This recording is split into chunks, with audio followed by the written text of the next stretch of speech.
Dad, today we have such a fun opportunity to talk with Bill High. Bill is a very successful legacy coach and one who has coached many very wealthy and substantial families across the country to build their legacy. He's talking to us today about how we can do the same, how we can learn from the Bible about what legacy really means, how to instill values into our children by creating a mission, a vision, and a value statement for our family. This is one of the things that I took away from this that is absolutely profound of what we need to do moving forward so we can continue to move our family up and higher in that family tree. This is a fantastic conversation. You're going to learn a ton. Join me now as we talk with Bill High. Thanks. So, talk to me a little bit about why you got into legacy as a discussion, legacy for families, and why we're having this conversation in particular today with you. Yeah, so just by the way, a little bit quick to back up, Ryan. Yeah, People hear that word legacy and they might think, oh, this guy's going to talk to us about wills and trusts. And I'm not. I fair. am a lawyer, and that certainly influences how I think about things. But we always like to say that we need to redefine legacy. Legacy is not what you leave behind. For many people, that idea is a will or trust or it's memories and that kind of stuff. But we always say that legacy is what you set in motion. What are you setting in motion? Of course, I'm a Christian. I believe in the idea of heaven, and we're setting in motion a future legacy, the people that we will gather around in heaven. So that idea that we're putting something that's going to continue on, I think, is a much more powerful idea than just leaving something behind. But the journey is I didn't grow up in a great family, very dysfunctional. My dad was an alcoholic. He was the oldest of 8 kids. And so anytime you grow up like that, you have a father wound. I did. But it made me resolve that I wanted to have a great family. I wanted to be a great father myself, which is what your work is all about. And so, the journey, of course, meanders a bit because I was able to go to undergraduate school, got a degree in education, and then I went to law school, practiced law for about 12 years. And for a while, I thought, man, that might be my calling, but ultimately stepped out of that to move into the charitable planning world and was part of a charitable foundation, began working not only with nonprofits, but directly with families. And the light bulb went on for me, Ryan, when I had a family call me up and say, you know what? We've got a lot of this stuff figured out. The planning, the legal issues. In fact, we don't want a lawyer, an accountant. We want somebody that can help us with our family. And I'm like, man, everybody that I know is like a financial planner. I don't know who can do that. And that ultimately is what led me into begin working with families to help them thrive for generations, not only for generations, but today, right now. So that's been the 20 plus year journey that I've been on.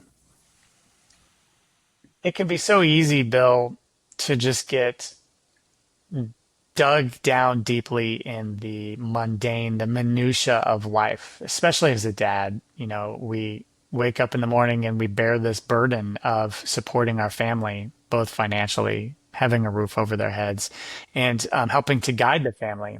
And it can be so easy to just fall into that and not focus on the broader picture, widening the aperture so that you can look forward and see what you can do for your legacy, for your family as your kids have children. Do you see that as a challenge in terms of what, most people, 95% of the men out there, they just kind of fall into that rut? Oh, yeah, no question. I mean, I had people that came up to me when our kids were little and said, it goes really fast. And like a lot of us, we'd shake our head and we'd say, yeah, it does. But when my kids walked down the aisle at graduation, I found myself saying, wow, it went really fast. Yeah. And I don't think I really appreciated that. The statistics are that you'll spend 75% of the bulk of your time with your kids by the time they're age 12. And by the time they're age 18, that slope only declines. I've seen an app, by the way, in the past that actually allows you to calculate how much time you spend with your kids. So if we don't seize the day, if we're not intentional about the moments that we have right now, the idea of setting in motion a powerful legacy isn't going to happen. And it's kind of a catch 22, right? Because you want to enjoy the small little things. I always try every morning with all three of my kiddos, give each of them a hug, give each of them a kiss on the cheek while they're having breakfast, and enjoy those small moments, which build into the big ones, while at the same time having that broader plan to make sure that as they continue to grow, as those short seasons continue to progress, that you can lay the groundwork, both from a financial perspective, which I'd love to talk with you more about, but just from a values and an ethos and a morals perspective, so that they can move forward. This is my family unit. This is our legacy. Yeah, the idea, Ryan, is that you have to have there's a book out there called Habits of the Heart. And the habits of the heart involve not only the daily habits like you reference, but also the weekly, the monthly, the seasonal, the birthdays, all those kind of things. How do you be intentional around your family? The longest standing culture in the world where we still see them living it out, of course, is the Jewish culture. And probably the one habit of the heart that you see predominant, if you've ever been to Israel, is they celebrate Sabbath. Man, Yeah. the entire country shuts down, and then boom, once Sabbath is over, it's a party. And that is a habit that they've established as the power of a Sabbath rest and pulling away. So that's a great example of how if we live intentionally, you're talking a couple thousand years of a family ultimately that are continuing to celebrate in a particular way. And you see that. We don't appreciate that, by the way, in Western culture because our mindset is, and you and I talked a little bit about this before we got on the call, the Western mindset of family is we raise our kids up to independence, we kick them out of the nest, and we say, spread your wings and fly, go off and do your own thing. But really, the Jewish mindset was this idea is that we are raised in a collective, is that we raise ourselves to be interdependent. We need one another because as a team, we can advance, we can collectively do more. So it's that contrast between the hyper individualistic world that we're living in to this collective kind of perspective is that we're a team. Family's a team. And if you recognize that, then the value of the team is greater than that of the individual. And so you'll see families around the world that have that collective mindset. 1,000 years later, they'll still meet together, they still celebrate together, they still have, the same family reunions, some of those kind of things. And that's a perspective that I think we need to regain in our Western world. I fear that exactly what you just discussed is kind of what's leading to some of the challenges we face in America in particular today. Like you said, we are so hyper focused on the Instagram culture, on, rising up, being like the Joneses, that we lose sight of the broader part of our family, let alone just keeping my two boys, 9 and 6, from ripping each other's heads off and fighting with each other, right? Yeah, Um, no, it's that big idea that we fight for each other instead of with each other. Uh, yeah, if the community, one of your core values, is what we lift up, then we recognize that the power of the group is more important than the power of the individual. you've talked quite a bit about your faith, the fact that you're a Christian, that this really drives you. I've just now started to find faith and going to church and finding Jesus in my 43 years. It's only been about a year and a half or so. So I'm really starting to embrace and understand and appreciate this. But for those like me or who have never been to church, what does the Bible say about legacy, and why is it even important to somebody who may not even be a believer? Yeah, I mean, I've spoken to all kinds of audiences, Ryan, including, a group of people that were completely non-faith. And if you just think about it rationally, you know, generally speaking, the heart of the individual wants to belong. They need community. We need each other. And so accordingly, we get married, we have kids, and our innate desire is that those kids would carry on our values. Okay, that's you don't have to have faith to make that distinction. I mean, you didn't get married and have kids and hope that you're going to screw them up, or that they'll walk away and not want to come home for Christmas. Nobody wants that. We all want to thrive and have a great family, be part of a community. So, this idea of family is a universal language, whether you're a person of faith or not. And our challenge, regardless, is that at some level we would attempt to communicate those values so that we could retain community as we go forward, because that's how cultures thrive. Yeah. And having that broader purpose, the appreciation for, again, bringing it back to the religion side of it is, you know, Jesus helped to bring his disciples, in this case, forward to further the goal that we were trying to pursue, to have a better life and to follow God. So it feels like taking some of those values, some of that ethos from the Bible, you can get some of those in particular, and I'm sure you can talk about some of the different quotes of how we can utilize those different values to create that legacy. The idea is that families really can thrive not only today, but for generations to come if they engage in a few simple practices.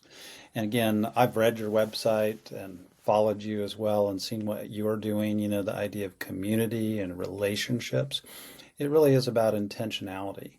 And so some of it's what we were talking about a little ago. What's your system around the daily, weekly, monthly, the seasonal kind of celebrations? We also talk about the idea around family governance. And the key, there's a number of writers in this space that would say, can your family thrive for 4 or 5 generations or more? And what those writers would tell you, the research proves it, is that if you define your family vision, mission, and values, and then you ultimately have a code of conduct. We'll talk about that in a second. But if you define your family vision, mission, values, and you can clearly articulate it, and your kids adopt it and communicate it to their kids, you really can. It's the research proves it. But you got to start with the idea of vision, mission, values. So, what do you want your family to be? What's the great dream 150 years from now? And we say, you got to think about this, by the way, from a marketing perspective. How well can they remember it? So we teach the idea of 5 to 7 words in our materials. That's what you got to boil your vision statement down. Mission, what do we do every single day to live out the vision? And then what are our 3 to 5 family values? No magic around those, but we say pick one word, define what the word is. Here's, by the way, since we're on camera here, this Yeah. is our family vision, mission, and values. And just by having it up on the wall, we have grandkids now. So when the grandkids come over, we'll pull it out and say, hey, by the way, we're going to talk about living a great adventure. What does adventure look like? And adventure means a dangerous and uncertain undertaking. So, how will we live with risk in our world today? But just by having those family values, it gives us a platform to talk about the things that we believe in, and then they are more likely to be able to communicate it to their kids and so on. So, that's one of the base level things that you're looking for. If we can dive a bit deeper on the process. First, would you mind reading off what your family mission, vision, and values are? So, So we can have the, go ahead. our family vision is all built around the ideas that we want to make disciples, or we want people who share the same set of values. So ours is 4 words: disciples everywhere for generations. And Hmm. the idea of being a disciple is that you have a teacher, you've been taught, and then you can teach others. So that's what we're hoping for with our kids. Our mission is that we are rooted in Christ, but we abound in gratitude. So we really want our kids, grandkids, to be a grateful people because grateful begets generosity. And if you're generous, you help others, you build community. The values, 5 words. So we use an acronym. So you'll appreciate this value, or the acronym, which is GASSER. So God's Word, generosity, adventure, story, and restoration. Each of the values has a story in terms of why that's the value. We have a Bible verse, and then in some cases, we've got a movie that we could watch to go along with it. So that's the basics. Thank you for sharing that. I know that's personal. I think it really helps. There's not something even I've really thought about is, sitting down with my wife and creating the mission, vision, and values. I've heard about it a number of times. It really does help to ground everybody in the family to begin living off of that. Logistically, Bill, how do you start about building that? I mean, I know that you talk about this quite a bit on your website, which we'll definitely link below. But what's the process? You sit down with your wife first, bring everybody together. Yeah, with younger kids, of course, typically it's you and your wife have got to get together and then you can teach it. Your kids are young enough that you and your wife could work on it and teach it to them. If you've got teenage kids, you need to invite them into the process. And certainly if you've got adult kids, you might need to actually have a facilitator.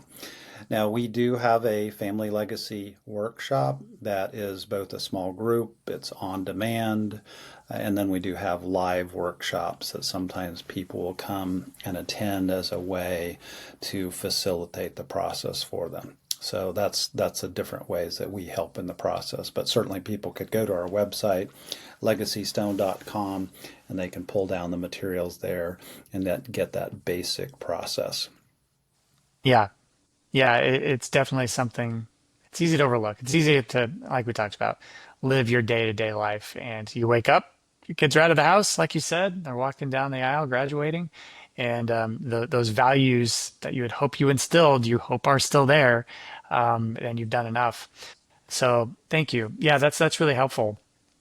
When you also talk quite a bit, Bill, about resolving family conflict and some of the challenges that can arise. I mean, I know obviously in the small part of my life, our 2 boys, they're at each other, especially during the summertime, and trying to help to facilitate conversations with both of them saying, one, stop fighting. Two, your family. You've only got family, and when everybody and everything's all said and done, it's just you and your brother and your sister that you have as you move on into your life, which they, at their age don't necessarily appreciate, even though we say it a lot. So we've been trying to help to facilitate getting them out of the conflict. What are some of the things that you talk about and that you teach from that perspective? Yeah, I mean, first, you just have to, as a family, you have to recognize conflict's a reality. It's going to Sure. happen. And so the question is, how do you manage it? And just that recognition alone helps you avoid the chief mistake that most families make, which is the number one conflict style. So we talk about the 5 conflict styles, but the number one conflict style is avoidance. We have something that happens and we don't fully address it. We know there's a hurt there and we sweep it under the rug. And that's just a common process that people tend to follow in how they manage conflict. So, what we've seen again, if you look at the families who are successful around the world, you've got to have a process for doing that. If we put it in the biblical context, and again, this is just whether you're a person of faith or not, it's really helpful to understand this idea. When Abraham and Isaac and Sarah started out, just 3 people. Now, there was another kid that they ultimately said, hey, you need to move out. But they had 3 people that they built their family around. And it was easy when you got 3 people. But they ultimately go down to Egypt. They're in slavery for 400 years. And then when they come back out of Egypt, there's nearly 1 million people. And so the question is, you can imagine how many conflicts there are with that many people. And so that's actually when they established the rules of the game. The Ten Commandments are basically here's our family values and here's how we're going to govern our family. That's the first kind of key is do you have a code? We call it the code of conduct by which you govern those interpersonal relationships in your family.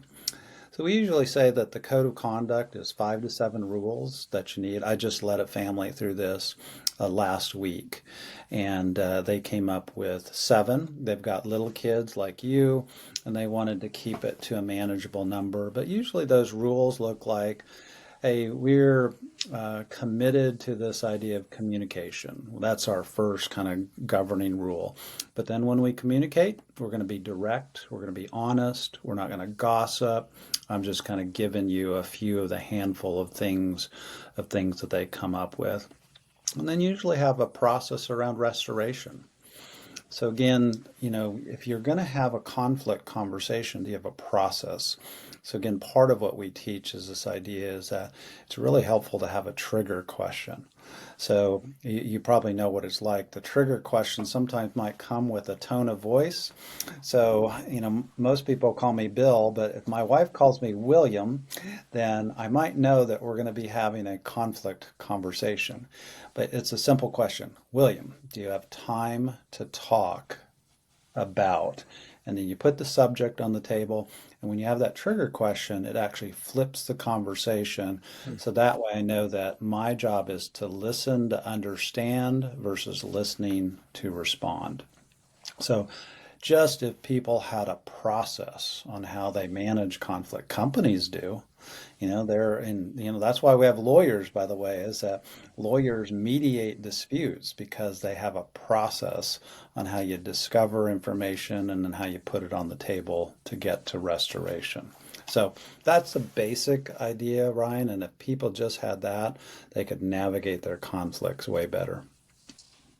And it's so important to reiterate what you just said, Bill. I mean, when you're talking about the little nuances and conflict that come up, especially in a house with young kids or a new mom that's nursing, the things that go unsaid can be so incredibly hurtful and challenging, and you don't even know that it's happening. So having some of those key little pointers, right? To say, all right, this is a time when I need you to just listen. I need you to stop looking at your phone, and really be intentional. And I've found that even over the past 6 months in trying to be more intentional with my wife. How can I focus on what she needs? How can I be more appreciative of the things that she does? And that just kind of raises the temperature of happiness in the house to hopefully dispel some of that conflict.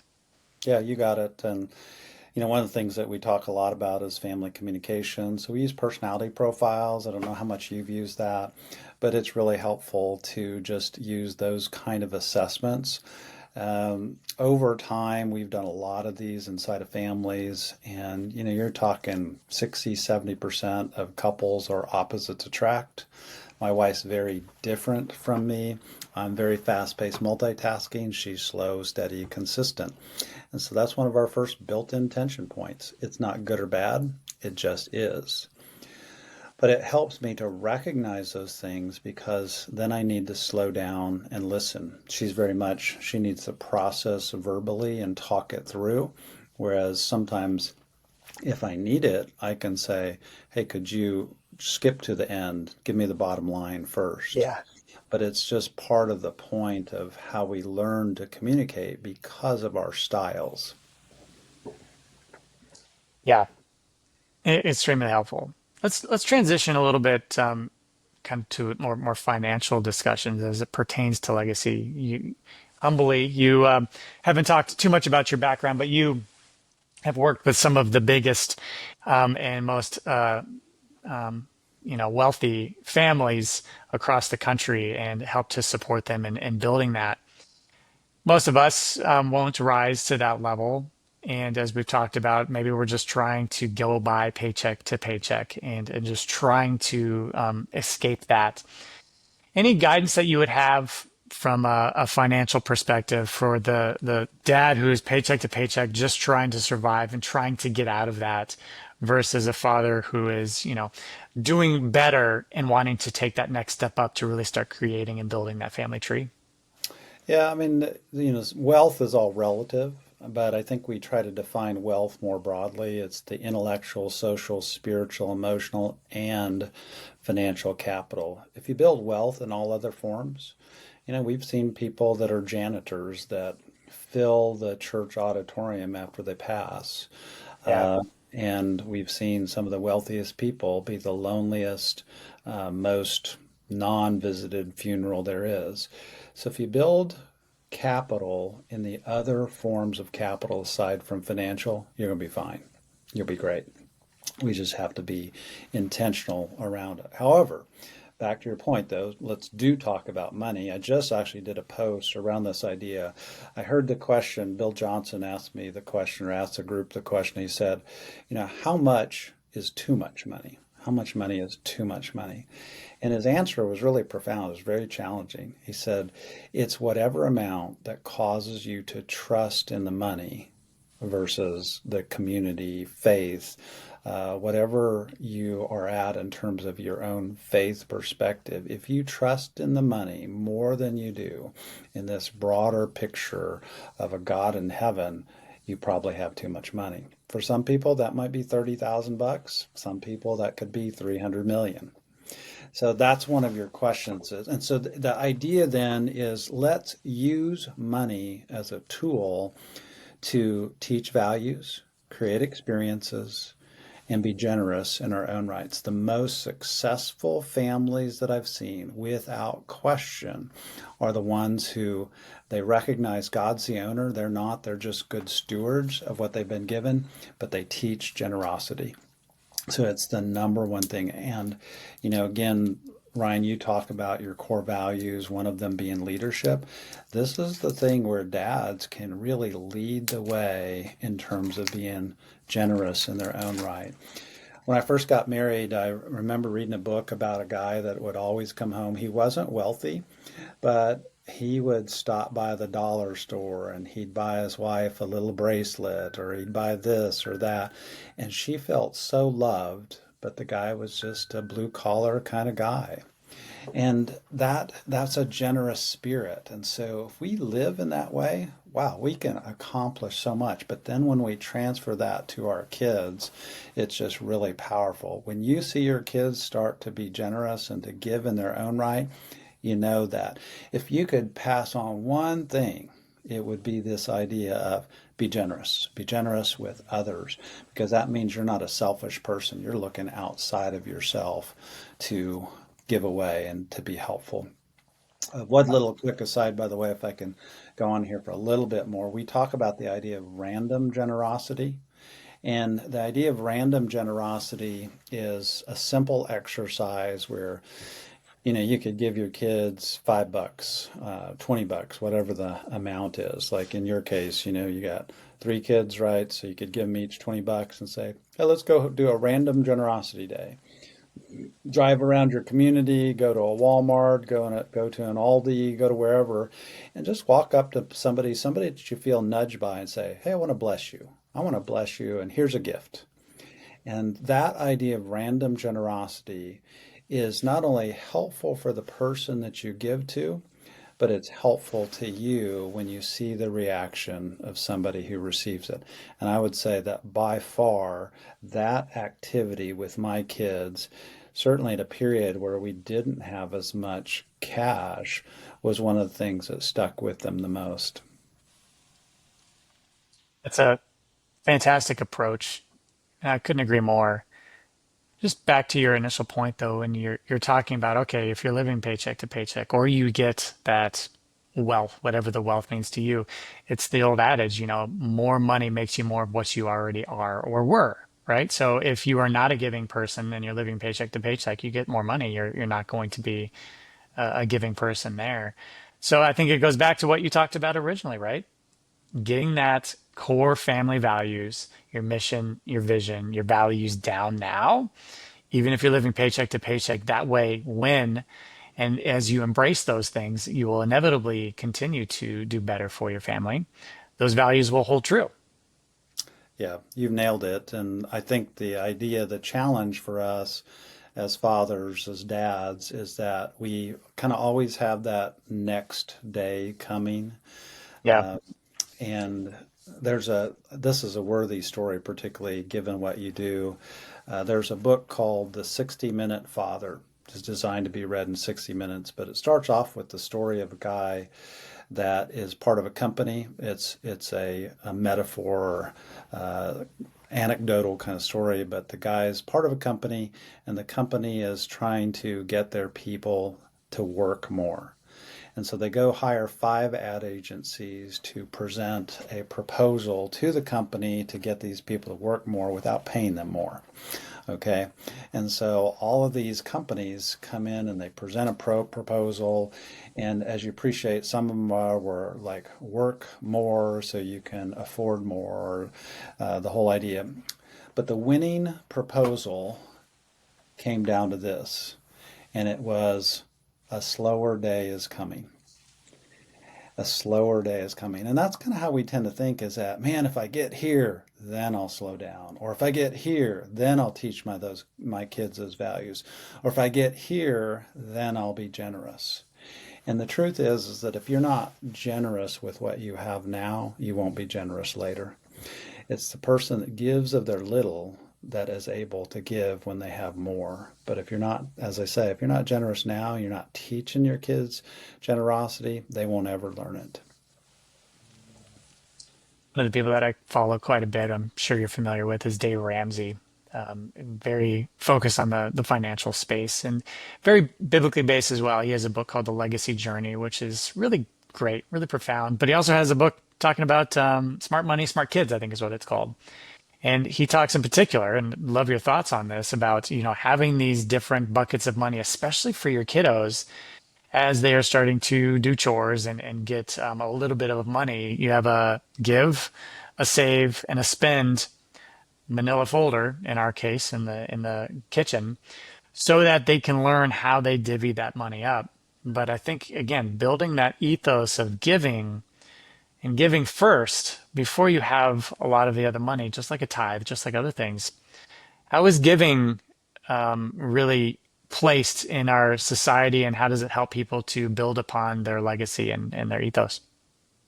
Yeah, again, if you take a step back a little bit, the families around the world, faith or non-faith, the ones that are successful almost always have a generosity component. They have a foundation, they call it philanthropy, whatever you call it. But generally, if you're going to stay together as a family, be successful today and generationally, usually you got a giving component. But to your point, you start early, and if you call it, you got your personal bucket, you got your savings bucket, your giving bucket.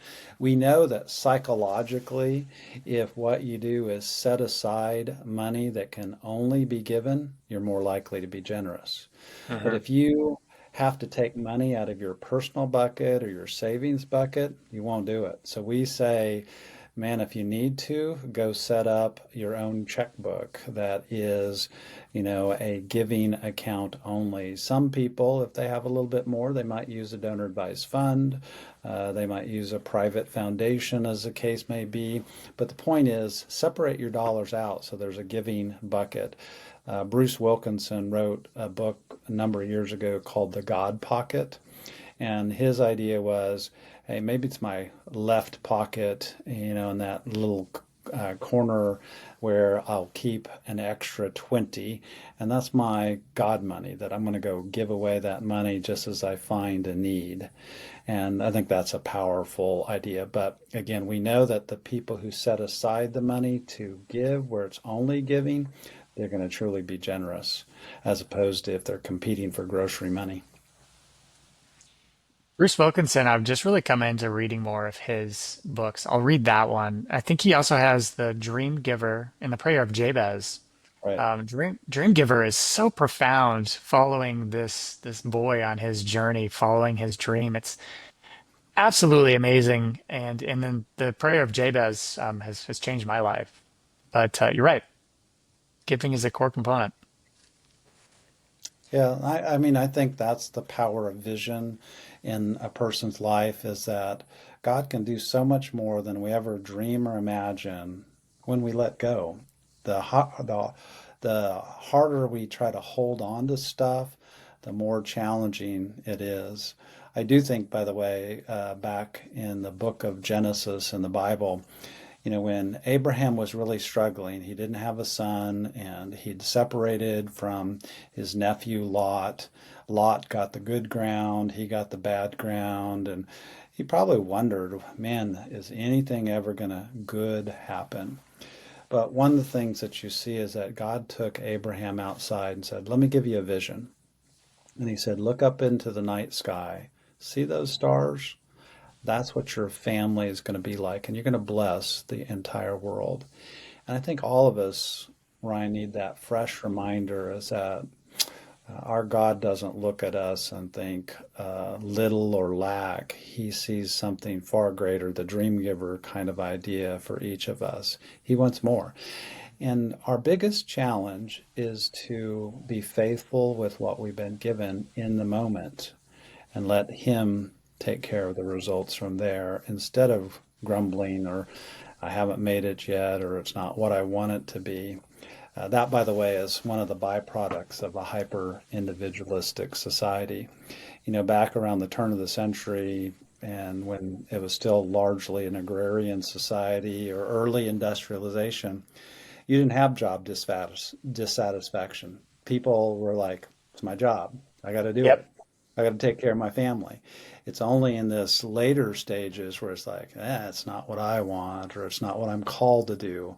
Man, some of us, if we just live and be faithful, whether, we're a tech guy crunching code or we're a guy working the line, if we're faithful in that moment, God's going to bless it. Fantastic. Got two more questions for you. These are some of the more important ones that I ask everybody. Before that, though, where can people find you, Bill High? Yep. So they can find me. I do have a personal website. They can go to billhigh.com. That's the easy one to remember. Of course, it's the best lawyer name ever if you think about it, billhigh.com. For some people, that might need an explanation. But our ministry is called legacystone.com. So if they go to legacystone.com, that's really where they'll find the materials, the on-demand, the curriculum, etc., and the writings that we do on this subject with a lot of helpful topics. There's some free videos, free downloads that they can pull out and be able to use for their own family. It's a great way to lead in your family, just have some preparation and content for yourself.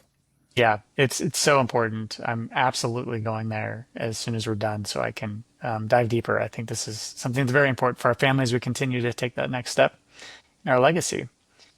All right, last two questions.